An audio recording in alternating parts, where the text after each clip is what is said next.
En un balotaje histórico, el candidato de la centroizquierda, Luis Guillermo Solís, fue electo presidente de Costa Rica.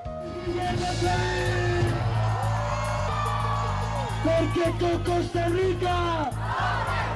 La historia del próximo presidente de Costa Rica, Luis Guillermo Solís, es la de un disidente.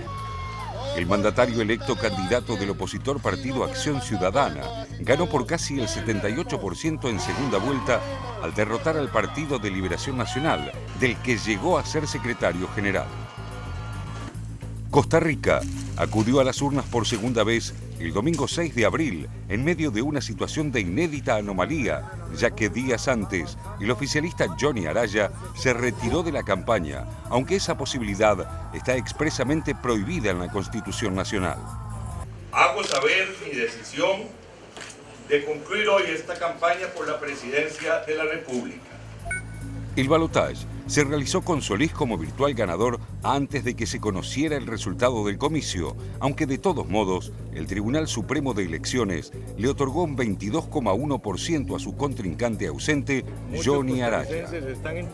La sorpresa sobre la declinación de Araya se sumó al triunfo de Acción Ciudadana por 30,8 sobre 29,6 en la primera vuelta, quebrando así una tradición bipartidista entre Liberación y el Partido Unidad Social Cristiana. De esta manera, finalizan 2 periodos consecutivos de mandato del Partido Liberación, con la segunda presidencia de Oscar Arias y el mandato de Laura Chinchilla, la primera mujer en llegar a la presidencia costarricense. De todos modos, la abstención en esta segunda vuelta fue muy elevada, del 43%, superando a la de la primera vuelta de febrero de 2014. El corrimiento del electorado hacia afuera del bipartidismo tradicional se interpreta como una búsqueda de renovación política tras los escándalos sobre presuntos hechos de corrupción de la última mandataria. En un discurso pronunciado ante miles de sus partidarios, Solís dijo que los costarricenses votaron por el cambio para abandonar vicios del pasado y construir la Costa Rica de la esperanza y la prosperidad. El Partido de Liberación Nacional, que ahora queda fuera de la presidencia, es una agrupación fuertemente asociada a los procesos democráticos del pequeño país centroamericano, pero el gobierno de Laura Chinchilla le transfiere un país con un déficit fiscal del 6% y una deuda interna del 60% del Producto Bruto Interno.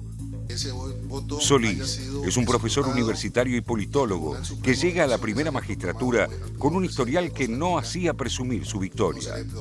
No fue favorito para la competencia interna de su partido y logró la victoria en las primarias por solo 113 votos. Ninguna encuesta lo ubicaba antes de las elecciones de febrero en un puesto de preferencia para el electorado, pero finalmente logró más votos que todos, convertido así entonces en favorito para la segunda vuelta contra el desgastado oficialista Araya.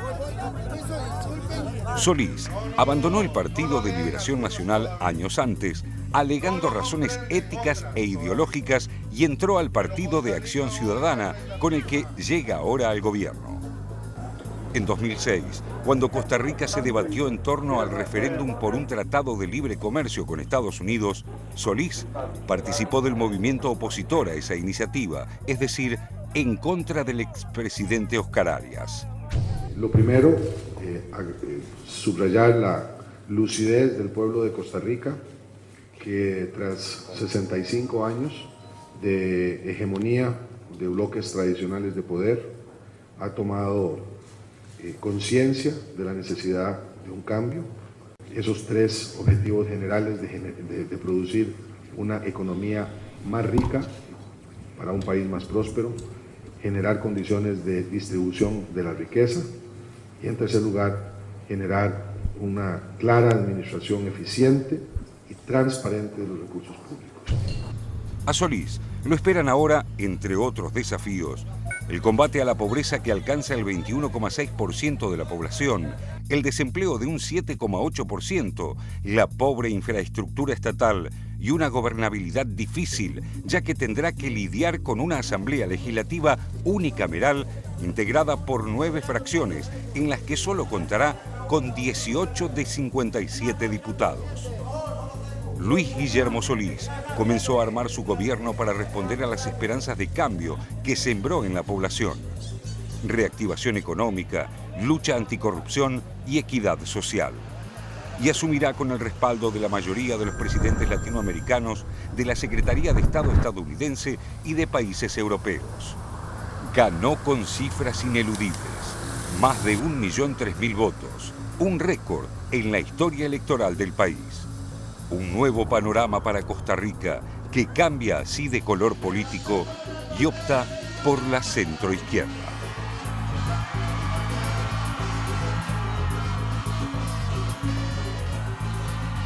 Recuerdo cuando fueron las elecciones, la segunda vuelta en Chile, que también hubo altos índices de abstención, y decíamos acá, lo que importa, lo que va a quedar grabado en la memoria y en la historia, es el número final de la segunda vuelta. Y creo que lo mismo le pasa a Guillermo Solís, la maniobra que intentó Johnny Arraya de sacarle legitimidad a un triunfo retirándose porque sabía que iba a perder, pensando que no iba a ir mucha gente a votar, de hecho hubo altos índices de abstención. De todas maneras, lo que va a quedar es que ganó con el 77% de los votos. Claro. Y esto te da una fuerte legitimidad, más allá de que mucha gente no fue a votar, más allá de que la primera vuelta el voto fue disperso, más allá de que poca gente dice que lo conocía el año pasado. Es un fuerte respaldo el 77% de los votos. Y un número simbólico, haber llegado al millón de votos. Digamos. Exactamente. Por poquito lo superó, pero llegó un número simbólico que es importante dentro del contexto en que se da esto, porque en realidad son dos partidos, el bipartidismo de Costa Rica, que tiene algunas particularidades que hay que prestarle atención. Dos partidos que durante más de 20 años se repartieron, se fueron alternando en el poder, pero además con un juego en el que prácticamente fueron perdiendo los matices de diferencia entre un partido y otro. Prácticamente el partido que asumía el gobierno decía exactamente lo mismo que lo que había dicho en el gobierno anterior. Y el que pasaba a la oposición criticaba con los mismos argumentos que criticaba el anterior. Es decir, que simplemente hacían un juego de tal forma que inclusive concentraban más del 90% de los votos. Las elecciones, por lo tanto, se resolvían siempre en primera vuelta, porque era 51-49, por ejemplo, la diferencia, pero no había posibilidad hasta que este partido, el de Solís, aparece, se crea en el año 2000 y en el 2002, al lograr un tercer lugar importante con más del 20% de los votos, obligó a una segunda vuelta entre los otros dos partidos, pero ya tuvo una presencia y empezó a tener una incidencia diferente. Por eso hay tanta expectativa en cuanto a que este gobierno rompe con este nuevo gobierno rompería con ese bipartidismo y daría la posibilidad de hacer algo diferente a eso que los otros dos hacían tan similar entre ellos, ¿no? Ahora, si va a ser o no, en ese sentido se alinea con algo que estuvo pasando en las últimas décadas en la región, y es, por ejemplo, un Hugo Chávez que también no pertenecía a ninguno de los dos partidos importantes, un Evo Morales, un Rafael Correa, digamos, aparecen estos presidentes que rompen con ese bipartidismo. Pero yo creo que ya el escenario, mira, el domingo ganó, hoy estamos a sábado, 6, 7 días, y realmente veo que ya el escenario se le dio vuelta completamente, porque en primer lugar hay dos grandes empresas que le han dicho que se van. Una es el Bank of America y la otra es Intel, que es el gigante de la tecnología de computadoras. Esto significa 3.000, por lo menos de 3.000, 3.500 se está hablando personas desocupadas, o sea, familias que se quedan en la calle, lo cual ya es una alerta importante. Y el otro es que los empresarios pidieron una reunión, y en esta reunión, por supuesto, llevaron su paquete de pedidos, y en ellos aparece un mercado energético eficiente. Esto significa prácticamente la privatización de la empresa de energía que es costarricense, que es del Estado. Ser más flexibles con los permisos ambientales para la construcción. Es decir, esto ya sabemos lo que es ser flexible en los permisos ambientales significa que la contaminación y el medio ambiente pasa a un segundo plano y pasa a un primer plano la ganancia.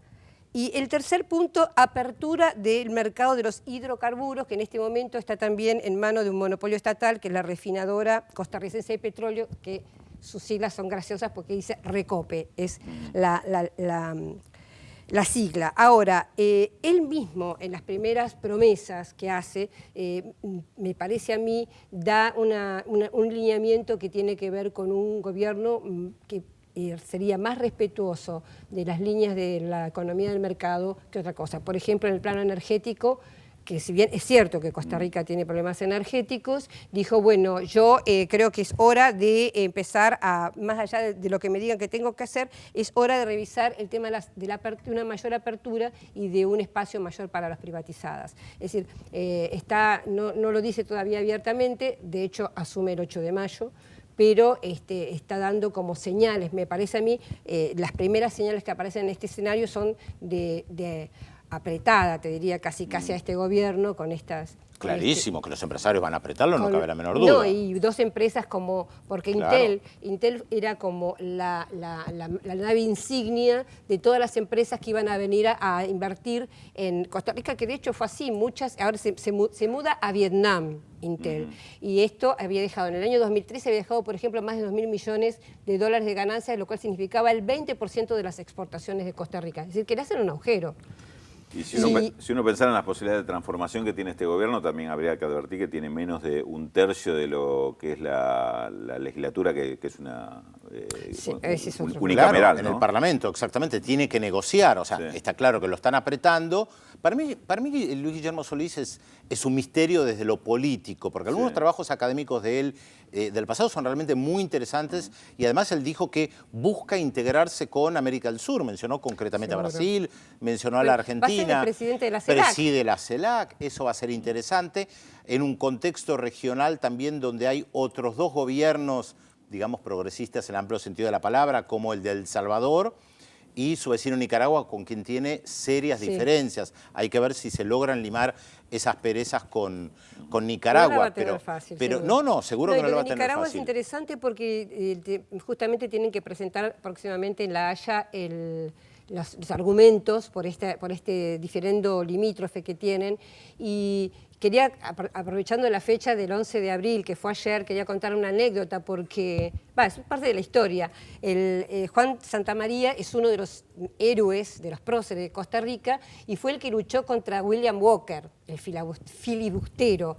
William Walker salió con un ejército propio desde Nueva Orleans, invadió Honduras, invadió Nicaragua, invadió Costa Rica, y el gobierno de Estados Unidos se autoproclamó presidente, puso la esclavitud otra vez y el gobierno de Estados Unidos lo reconoció como presidente electo. El marco era el Destino Manifiesto, donde Estados Unidos sentía que cualquier norteamericano tenía derecho a controlar esas tierras de salvajes como era Centroamérica, ¿no? Bueno, el 11 de abril se festeja porque fue derrotado las tropas de William Walker en Costa Rica. Muy bien. Bueno, vamos a ver si hay mensajes. Claro, tenemos muchísimos, Telma. Bruna de Catamarca nos felicita por el programa. Cristina de Mar del Sur dice, Hungría no es Francia ni India, pero el fin de semana pasado hubo elecciones y no lo mencionaron, dice. Bueno, Federico... No podemos mencionar todo. Claro, y Pedro se olvidó encima. Federico dice que hablen del separatismo prorruso en Moldavia, que lleva más de 20 años. Ricardo de Chacabuco felicita por el programa y saluda a Telma, Pedro y a Raúl. A nosotros no, así que igual tal gracias. cual. Está bien. Fue explícito. Luis de San Rafael en Mendoza dice que Europa, pregunta, ¿no se ha latinoamericanizado? Dice, ¿se ha vuelto un país periférico? Supongo un continente en todo caso. Bueno. Sí, es continente. Sí. Escúcheme, Pedro, acá tengo un mensaje de Carlos de Parque Chacabuco y también de Mar del Plata, de parte de Gabriel, que dice que usted le mande saludos a Belén. Le mandamos un saludo muy grande, Ahí por está. supuesto. Bueno, todos los que voy a mencionar ahora acertaron. Vieron que son malos ustedes con nuestro productor, con Francisco Alibroyú, porque él, con la incógnita, no elige personajes muy difíciles. Y hoy, para que no lo castiguen más, fíjese todos los que acertaron hasta ahora. Mire. María Cristina de San Cristóbal, Teresa de Capital, María José de Rosario, Carlos de Parque Chacabuco, María de Palomar también acierta, Ariel de Bragado, Rafael de Santa Fe, Diana de Boedo, Gustavo de Bahía Blanca, Silvia de Villa Urquiza, Liz de Rojas, Gabriel de Mar del Plata, Elsa de Almagro, Arturo de San Telmo, Deles de Mar del Plata y Luisa de Florida hasta ahora acertaron con la incógnita. Así que tan malo no es, Francisco. ¿Vio? Usted que siempre lo critica, Pedro. Bueno, 0800 444 1777 y 4535 0709 los teléfonos para comunicarse, además de la red social Facebook Yo Veo Visión 7 Internacional. Nuevo dato para aquellos que todavía no acertaron la incógnita, pero que viene bastante facilonga la cosa. Escuche bien, tras perder a su madre a muy corta edad, cuando tenía 14 años, se mudó a Río de Janeiro junto a su padre y su hermana y en 1939 ingresó a la Facultad de Derecho. A los 21 años logró publicar su primera novela obteniendo un importante premio. Allí está, ¿quién es nuestro personaje de hoy? 0800 444 1777 4535 0709. Nueva pausa y le adelantamos el tema que vamos a desarrollar en el próximo bloque. Elecciones parlamentarias en la India. Con más de 800 millones de votantes, la mayor democracia del planeta transita un proceso electoral cuya duración se estima en un mes. Se lo contamos luego de la pausa.